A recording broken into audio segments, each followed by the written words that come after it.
பெண்மையை போற்றுவோம் இந்திய மாணவியர் இஸ்லாமிய அமைப்பு கோவையில் செய்தியாளர் சந்திப்பு.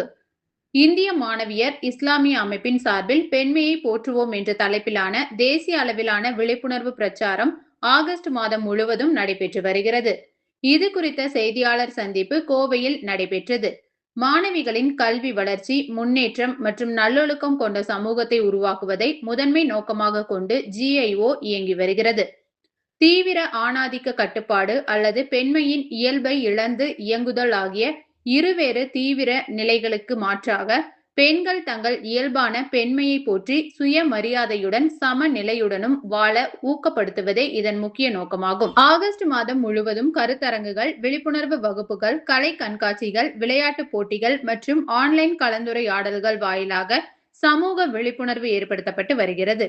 இந்த சந்திப்பில் GIO தமிழ்நாடு மற்றும் புதுச்சேரியின் மாநில செயலாளர் சகோதரி நுகா மரியம், மாநில ஆலோசனை குழு உறுப்பினர் சகோதரி சமீம், கோவை மாநகர செயலாளர் சகோதரி ஷஹனாஸ் சையது மற்றும் இணை செயலாளர் சகோதரி ருபானா ஆகியோர் கலந்து கொண்டு பிரச்சாரத்தின் நோக்கங்களை விளக்கினர்.